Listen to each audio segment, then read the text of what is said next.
Aprovecha la promoción de 6 libros más 2 revistas por solo $23.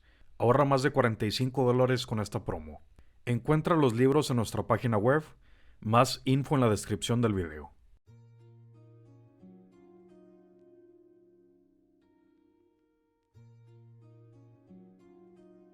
En este canal ya hemos hablado mucho sobre los amplificadores operacionales. Son nuestros grandes aliados en el diseño analógico. Pero, a pesar de que ya hemos hecho análisis de datasheet, en este video le daremos un giro interesante. Vamos a aprender qué no hacer con nuestros amplificadores. Por lo que aquí vamos a poner al límite los parámetros establecidos para un op-amp de propósito general de arquitectura bipolar, el LM358. Veamos entonces los siguientes parámetros. Como primer parámetro tenemos el voltaje de entrada máximo. Ahora, aquí podríamos interpretar directamente que nuestro único límite en este caso es la alimentación, pero tenemos otro detalle en cuestión. Tenemos también el caso del voltaje máximo en las entradas, es decir, en la entrada no inversora y la inversora. El límite para el caso de las entradas está determinado directamente por la alimentación.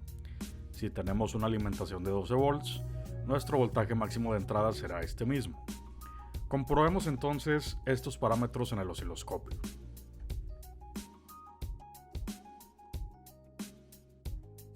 Bien, aquí tenemos la prueba de voltaje de entrada máximo o de alimentación.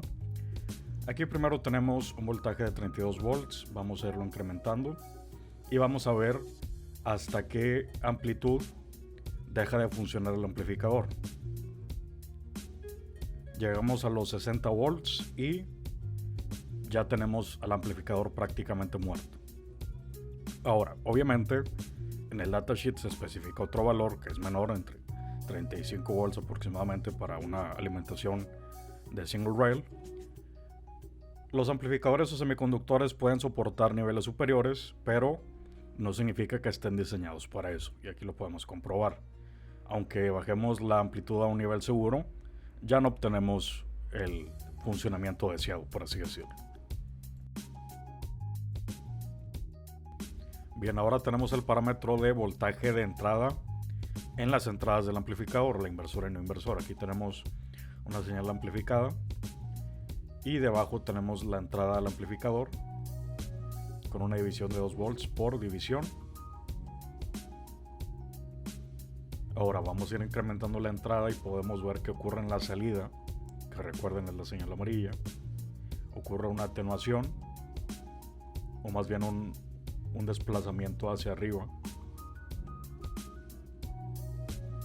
y obtenemos una operación que se va completamente fuera de lo esperado por el circuito. Ahora, en este caso, para dañar el op-amp por sobrevoltaje en entradas es un poco más complicado, pero tenemos la consecuencia de que la salida no es como debería, lo cual sigue siendo un problema. Entonces hay que respetar también ese valor.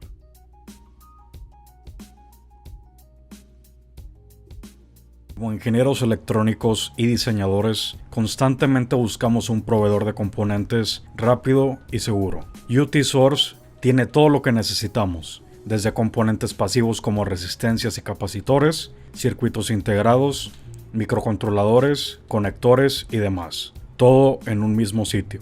Así que, si actualmente estás desarrollando un proyecto o buscas componentes de calidad, ya sabes dónde encontrarlos.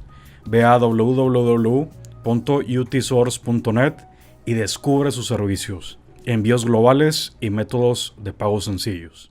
Los amplificadores operacionales cuentan con el parámetro de ancho de banda, en el cual se tiene que es la frecuencia máxima a la cual puede operar el amplificador. Ahora, a pesar de que, por ejemplo, el amplificador operacional indique un ancho de banda de 1 MHz, no significa que realmente podamos usar este amplificador a esta frecuencia para una operación normal. ¿Qué valores influyen en este caso? El valor principal es la ganancia.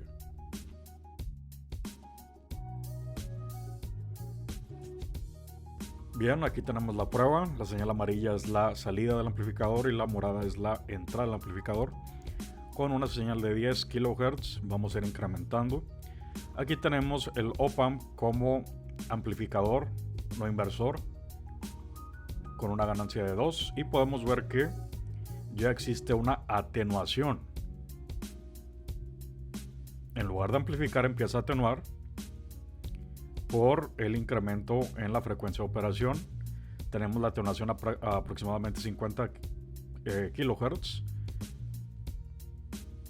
Esto demuestra que existe un límite en el ancho de banda y la ganancia. Ahora vámonos a una ganancia unitaria o un buffer y vamos a ver qué sucede. Ahora aquí tenemos el problema del slew rate, pero llegamos a 70-80 kHz. Ya hay una atenuación, pero fue a una frecuencia un poco mayor, unos 20 o 30 kHz por encima. Aquí podemos ver que este amplificador no está hecho para frecuencias altas, y a pesar de que nos indique que tiene un ancho de banda de 1 MHz, no significa que sea ideal para llegar a esas frecuencias. Entonces, en el caso del ancho de banda siempre tenemos que dejar un margen muy elevado.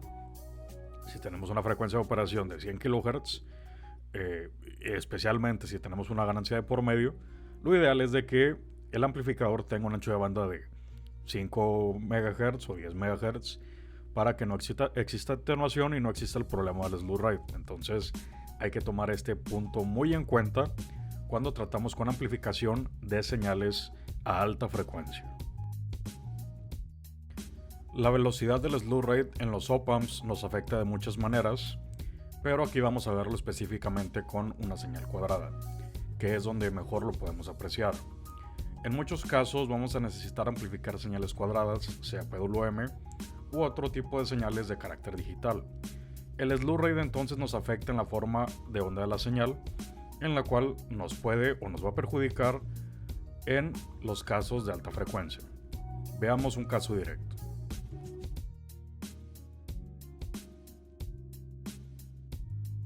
Bien, aquí iniciamos con una señal de 1 kHz.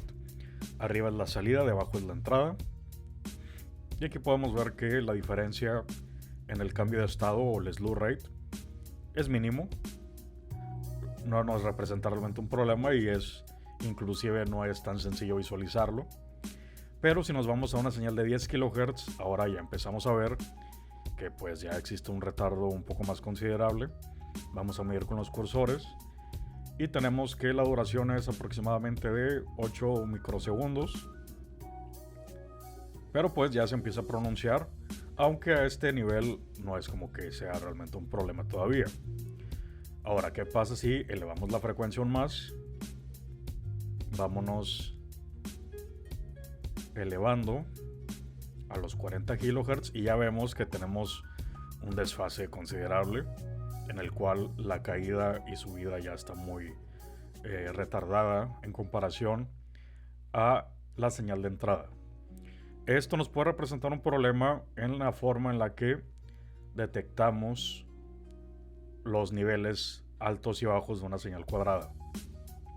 Esto se puede solucionar con gatillos Schmitt, pero lo ideal es de que desde un inicio seleccionemos un amplificador cuyo slew rate sea lo suficientemente rápido como para nuestra aplicación. El slew rate suele ir ligado al ancho de banda, pero hay casos donde hay amplificadores de ancho de banda que no es tan alto, pero que tienen un slew rate muy rápido. Entonces hay que verificar primero esto antes de implementarlo. Otro aspecto en los amplificadores que debemos de tomar en cuenta es el tema de corriente de salida. Los amplificadores operacionales no suelen contar con niveles elevados de corriente, usualmente por debajo de los 100 mA por salida, por lo que debemos de tomarlo en cuenta al momento de implementar un amplificador. ¿Qué puede suceder si no respetamos este valor? Veamos la prueba. Bien, aquí tenemos la señal de salida y tenemos al lado el multímetro con la corriente de salida del amplificador. Vamos a ver qué sucede si ponemos el amplificador en cortocircuito. Tenemos que hay un límite de salida de 35 mA, pero la señal se cae prácticamente a 0 volts. ¿Qué está pasando aquí? El op-amp tiene un circuito de protección contra cortocircuito, obviamente, para evitar que se queme la salida porque son transistores muy débiles. Entonces, cuando sobrepasamos la corriente máxima, el op-amp va a intervenir y va a limitar el voltaje de salida, disminuyéndola hasta que ya no sea un riesgo. Aquí podemos ver que poniendo una carga de 21 mA existe una atenuación de salida considerable, pero hace esto para que el op-amp no se dañe. Así que dañar un op-amp por exceso de corriente va a estar muy difícil por esta medida de protección que tienen, pero de todas formas sí hay que tener mucho cuidado, especialmente porque nos afecta en la amplitud de salida. Los amplificadores operacionales, al igual que cualquier otro semiconductor, presentan una caída de voltaje en su salida. Este valor va a variar en función a la corriente de consumo, pero suele estar entre 0.7 volts a 1.8 volts, según el modelo del amplificador. ¿En qué nos afecta esto? Debemos de tomarlo en cuenta al momento de diseñar etapas de amplificación. Si nuestra aplicación requiere de una salida que esté muy cerca de la amplitud de alimentación, vamos a tener problemas dado que existe esta caída. Por lo que la alimentación idealmente debe estar 1 o 2 volts por encima de la amplitud máxima que necesitamos en el diseño. Veamos en este caso la prueba de este parámetro. Bien, aquí podemos ver en el osciloscopio la salida. Tenemos una alimentación de 18.98 volts, pero al momento de medir la señal de salida del amplificador con la ganancia máxima, tenemos que existe una amplitud de 17.6 volts, es decir, existe una diferencia de volt y fracción, 1.3 volts más o menos. Esto nos indica que existe una caída en los transistores de salida, en la etapa de salida, como es normal, como sucede en los amplificadores, como sucede en los transistores, como sucede en los diodos. Bueno, entonces podemos ver que, por ejemplo, si yo necesitara una salida de 18.5 volts, pues ya hay un problema. Entonces hay que procurar que la alimentación del op-amp sea 1 o 2 volts por encima de la salida máxima necesaria del amplificador. Como último parámetro tenemos la polarización de alimentación. Como en gran parte de los semiconductores, debemos respetar la polarización de alimentación, dado que el diseño interno ya está estructurado por el funcionamiento en dicha polaridad. ¿Qué sucede si no respetamos esta polarización? Veamos la prueba. Bien, vamos a ver qué sucede si invertimos la polaridad.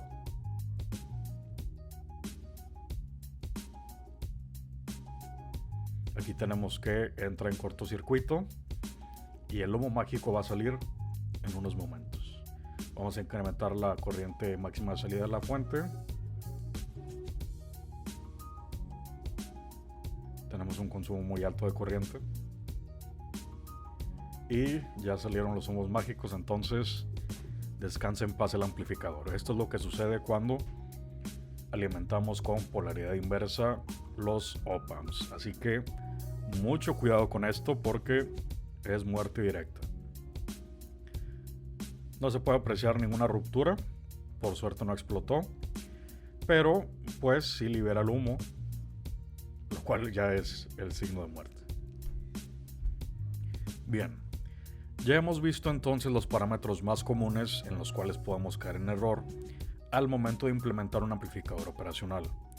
Al igual que el resto de los componentes, debemos apegarnos a las características ofrecidas por el fabricante en el datasheet para poder sacar el provecho de esa op-amp. A pesar de que en ciertos casos podamos ir por encima de lo establecido por el datasheet o el fabricante, no debemos de tomar esto como algo seguro para una aplicación, porque existen variaciones en los mismos modelos debido al dopaje y el método de fabricación de los componentes. Entonces puede que un modelo o un op-amp en específico te soporte un voltaje de entrada superior como lo vimos en el video, pero luego otro modelo de la misma línea no lo haga. No podemos confiarnos de que un op-amp o un elemento que podría ser una anomalía establezca como norma lo que el resto puede soportar. Entonces, siempre apegados al datasheet. Ya ofrecemos servicios de diseño. Deja tu proyecto en manos profesionales. Tanto diseño de hardware, manufactura y diseño 3D, así como software, desarrollo de apps, aplicaciones de PC, páginas web y backend. Podemos realizar cualquier tipo de proyecto para cualquier tipo de aplicación. Envía un email a prismasemnetwork.contacto@gmail.com para obtener una cotización. Si te ha gustado el video, no olvides dar me gusta y dejar tu comentario. Con esto ayudas al crecimiento del canal. Si aún no te has suscrito, no olvides suscribirte y dar clic a la campana de notificaciones para saber cuándo se sube un nuevo video. Visita nuestra página web prismasemnetwork.com para obtener más información sobre nuestros productos y servicios. También tenemos una página de Facebook en la que se hacen publicaciones todos los días. Puedes encontrar el link en la descripción.